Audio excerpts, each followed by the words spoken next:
Hi ವೀಕ್ಷಕರೇ, rising Kannada YouTube ಚಾನೆಲ್ಗೆ ಸ್ವಾಗತ.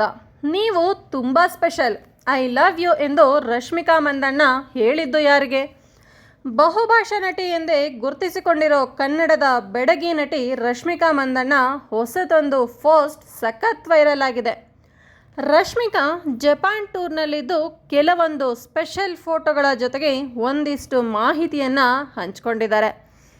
ಸಖತ್ ಹಾಟ್ ಫೋಟೋಗಳನ್ನು ಕೂಡ ರಶ್ಮಿಕಾ ಶೇರ್ ಮಾಡಿಕೊಂಡಿದ್ದಾರೆ. ಇಷ್ಟೇ ಆಗಿದ್ರೆ ಸುದ್ದಿ ಆಗ್ತಾ ಇರಲಿಲ್ಲ.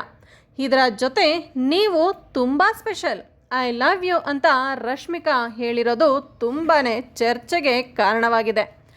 ಹಾಗಿದ್ರೆ ರಶ್ಮಿಕಾ ಐ ಲವ್ ಯು ಅಂತ ಹೇಳಿದ್ದು ಯಾರಿಗೆ? ನೀವು ತುಂಬ ಸ್ಪೆಷಲ್ ಅಂತ ಹೇಳಿದ್ದು ಯಾರಿಗೆ ಅನ್ನೋದೇ ಸದ್ಯ ಸಿನಿಮಾ ರಂಗದ ಕುತೂಹಲದ ವಿಚಾರವಾಗಿದೆ. ಎಸ್, ರಶ್ಮಿಕಾ ಬರೆದುಕೊಂಡಿರೋದು ಜಪಾನ್ ಬಗ್ಗೆ, ಜಪಾನ್ನ ಅನಿಮಿ ಪ್ರದೇಶದ ಬಗ್ಗೆ. ಜಪಾನ್ನ ಅನಿಮಿ ಪ್ರದೇಶಕ್ಕೆ ಭೇಟಿ ನೀಡಿದ್ದ ರಶ್ಮಿಕಾ ಇದು ಅವಿಸ್ಮರಣೀಯ, ಇದು ಪ್ರಶಸ್ತಿ ನೀಡುವ ಭಾಗ. ಇಲ್ಲಿನ ಫುಡ್, ಹವಾಮಾನ, ವಾತಾವರಣ ತುಂಬ ಸ್ವಚ್ಛವಾಗಿದೆ.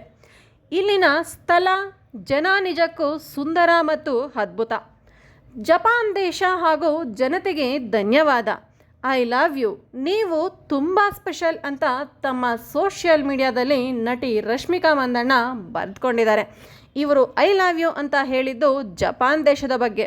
ಈ ಸ್ಟೋರಿ ನೋಡಿದ್ರಲ್ಲ, ಈ ಸ್ಟೋರಿ ಇಷ್ಟ ಆಗಿದ್ರೆ ಲೈಕ್ ಮಾಡಿ, ಶೇರ್ ಮಾಡಿ, ಕಮೆಂಟ್ ಮಾಡಿ. ನಿಮ್ಗೇನಿಸ್ತು ಅನ್ನೋದನ್ನು ಕಮೆಂಟ್ ಮೂಲಕ ತಿಳಿಸಿ. ಮತ್ತೊಂದು ಇಂಟ್ರೆಸ್ಟಿಂಗ್ ವಿಡಿಯೋ ಸಿಗ್ತೀನಿ. ಅಲ್ಲಿ ತನಕ ನಮಸ್ಕಾರ.